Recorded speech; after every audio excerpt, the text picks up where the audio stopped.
What's up, y'all? This is Duke again. My new this is gonna be my new mobile setup. Just want to let you guys know what I just bought. These are my SLDZs, the white skins, white platter skins by 12inchskins.com. Platter done by myself, vinyl. Just cut a hole through the middle with a 5-inch drill. They work real nice. I'm actually pretty stoked because I used to have some individual CDJ cases. I just wanted something more portable, something I don't have to deal with when I set up, break down. I actually went on Amazon and started researching some cases that they had on Amazon. I stumbled across this marathon case. I'll let you guys check it out in a bit. You know, all the cases were about $300-400, maybe $250 was the cheapest one I found. On Amazon, I saw this case. It said, it basically, they had it listed as used, and it said package damage, and it was only $100. So I said, you know what? I don't really mind if the case is used. It's going to transport my equipment anyway, so I took a gamble and I purchased this case. I just received it 2 days ago. When I opened the package was pretty beat up. The Marathon original package it came in, it was pretty beat up. But man, this case is brand spanking new. I had the plastic on it. There was no scuffs on any of the hinges or the corners. It was a brand new case that I scored for $100. Really like this case. Fits not only the SLDZs pretty nice. It also fits my mixer. I just got this mixer as a mobile mixer. Don't want to move around my TTM 57 too much. So I saw one of the guys on this SLDZ fan page had the Pioneer DJM T1. Started doing some research on it. Saw that it was fully MIDI mappable, and purchased it used on eBay. Paid under probably about $450 for it, which is a steal. The guy listed it as pristine condition. I'm happy with it, man. I think I scored on not only the mixer but the case as well. So this case is originally meant for CDJs. For a 12-inch mixer though, this is a 10-inch mixer, but it comes with actual adjustable foams, so I'm pretty stoked on that. Like I said, I paid $100 for the case. Can't go wrong there. It's a brand new case. But what I did end up doing, I did a little bit of a case modification, just because, like I said, I'm trying to just go to my events, hook up, and pack up pretty quick. So now I'm using powered speakers. Pretty simple setup for lights, nothing too crazy. So this is what I did. I did a little modification back here. I don't know if you guys could see that. Maybe I'll get a light real quick. Little modification here. I'm gonna go grab a light if you guys bear with me for a second. I'm gonna grab a light real quick. There we go, grab the light. I have the baby stroller, that's funny, huh? Anyhow, I bought all these, let's see, bear with me. I bought all these inputs here, basically. All these jacks right here that I'm lighting up.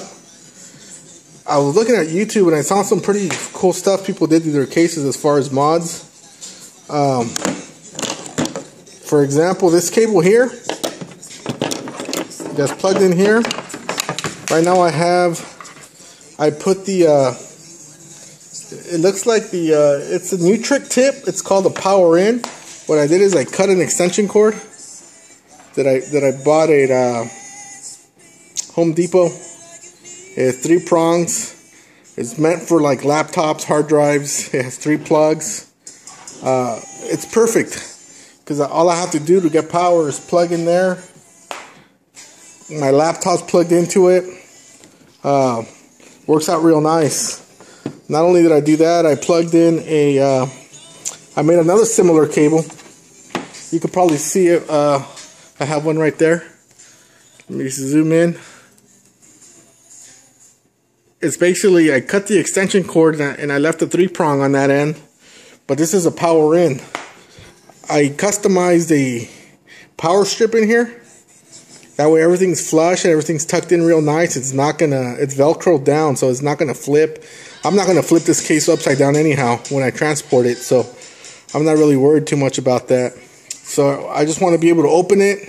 I don't want to deal with plugging in power there. I want everything already plugged in. So what I did is this extension cord, it's called a power in. So I definitely I made it real easier for myself.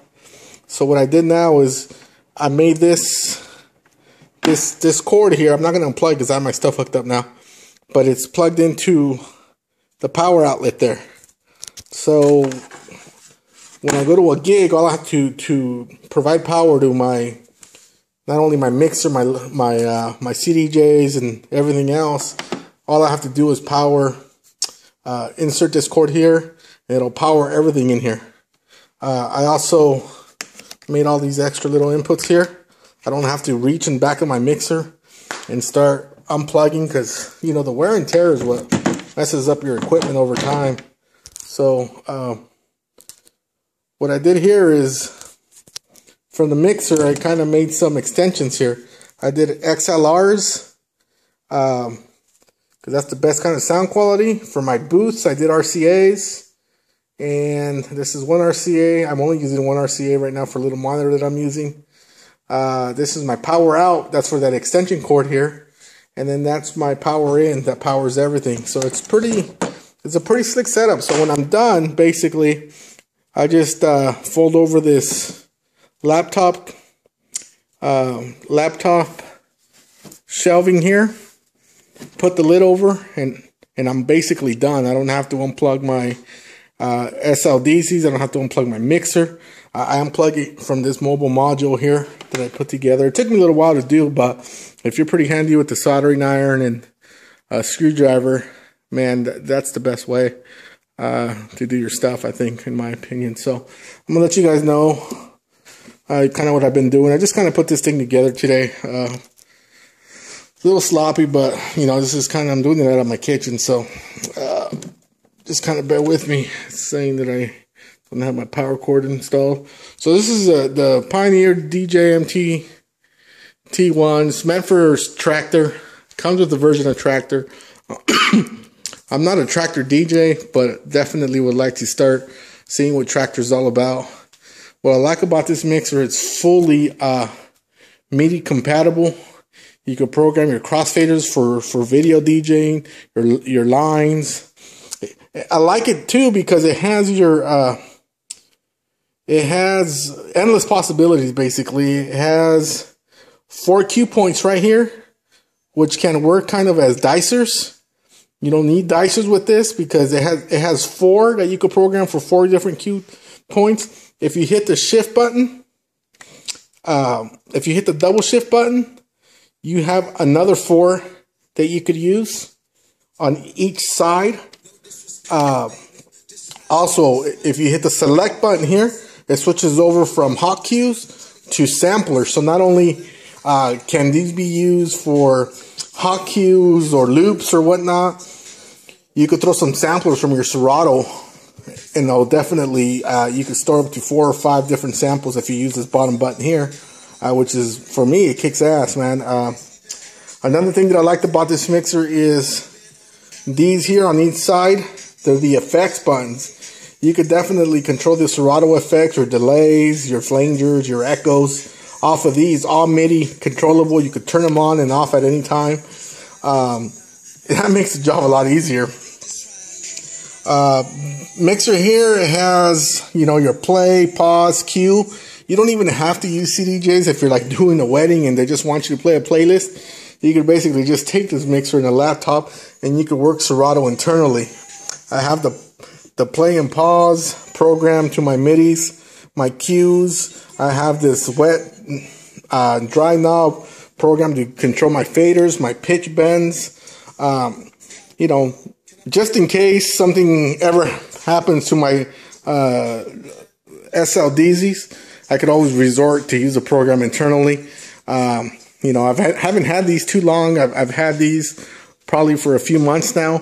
Picked them up for about $450.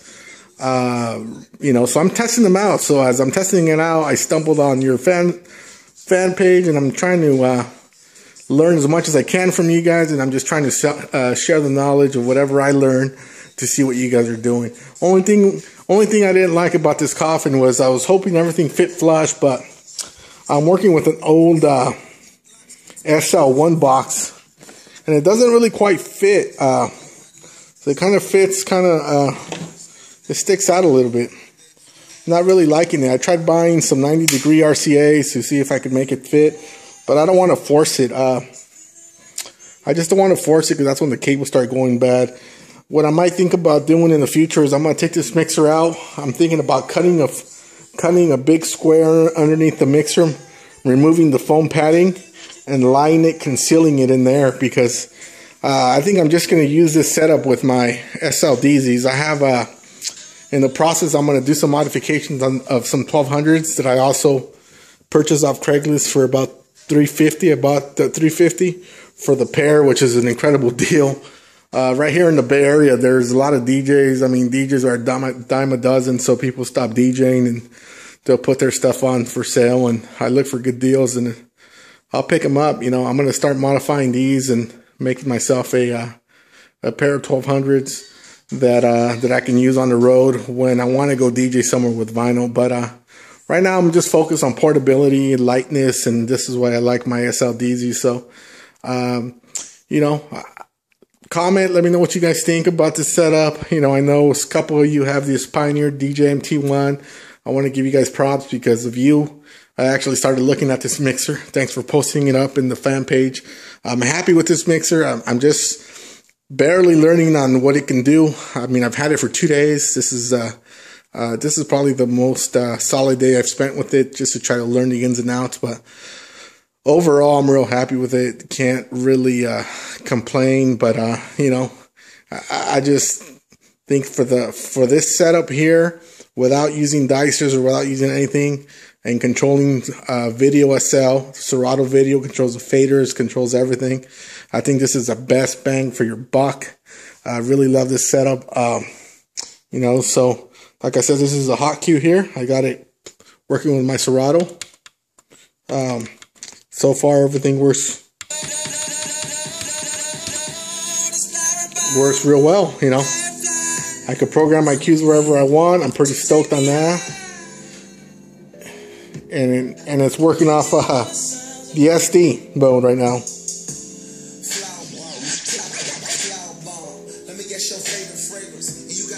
So again, this is just another video I wanted to share with the fan page. I appreciate all you guys' help, all you guys' input.